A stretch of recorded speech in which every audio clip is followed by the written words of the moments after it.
Kabilang sa mga sinisilip ngayon ang posibleng iligal na kita ng Pogo sa Bamban, Tarlac. Kasabayan ng pag-iit ni suspended Bamban Tarlac Mayor Alice Go na kinakasama at business partner ng kanyang ama ang kinilaan ng ilang senador na kanyang ina. Balitang hatid ni Mav Gonzalez. Ano ang pagkakaugnay ni Lin Wenyi kay Bamban Mayor Alice Go? Unang naungkat ang pangalang yan sa mga dokumentong inilabas ni Senador Win Gatchalian tungkol sa mga negosyong pag-aari ng pamilya ng alkalde. Personal analysis ko, baka ito yung biological mother niya. Pero giit ngayon ni Go, kinakasama at business partner ng kanyang ama si Lin Wenyi. Totoong tao raw si Amelia Lial at siya aniya ang tunay niyang ina. Sabi ni Go, masakit isipin na tinatawag siyang espiya ng China na haka-haka lang daw at walang basihan.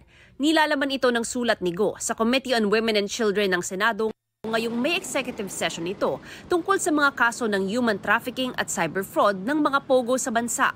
Naroon ng PNP, NBI, Presidential Anti-Organized Crime Commission at National Security Council.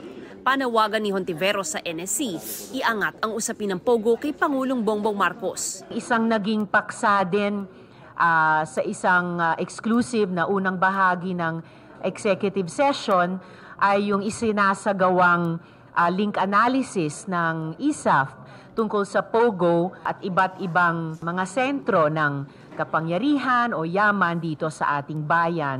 Ang executive naman ay pwede ding umaksyon. Kung si Presidente mismo ay magsabi na paalisin na natin ang Pogo sa Pilipinas sa loob ng kung ilang buwan, pwede nang magsimulang mangyari yun eh. Hindi imbitado si Mayor Go sa executive session dahil pawang intel agencies lang ito. Pero sumulat ang mayora kay Hontiveros na sumasagot sa iba't ibang issue kagaya ng mga iligal na aktibidad umano ng pamilya niya. Giit ni Go, walang kinalaman sa Pogo ang kanyang ama na may negosyo sa Pilipinas at sa ibang bansa. Madalas daw itong naglalakbay para alagaan ang kanyang mga negosyo. Muli ring itinanggi ng alkalde na protektor siya ng mga Pogo. Gayunman, tingin ni Senadora Risa Hontiveros, I'm more confident na talagang magiging mabigat at solido yung mga kasong inihain na at maaring ihain pa ng iba't ibang mga ahensya ng executive ng ating gobyerno.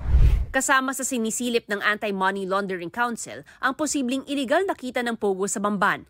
Isa sa tatalakayin ang dating kumpanya ni Go na Baofu Land Development Incorporated na may-ari ng Zhunyuan Complex kung nasaan ang Pogo. Dalawa sa incorporator ng kumpanya ang iniimbestigahan ngayon sa pinakamalaking money laundering case sa kasaysayan ng Singapore na nagkakahalaga ng 2.8 billion Singapore dollars. Maiisip tuloy, teka, ang laki din ng sinasabing halaga ng kabuang Zhunyuan Complex na yan. Paano nakapasok at nakaikot sa ating ekonomiya kung walang malinaw na sources sina Mayor Alice Go at kanyang mga kasosyo. So it's a very reasonable suspicion na kailangan naming imbestigahan. Ang pera ba para dyan ay galing sa money laundering. Sa pag-aaral ng GMA Integrated News Research, 286 million pesos ang idineklarang assets ni Go sa SALN na isinumitin niya as of July 1, 2022.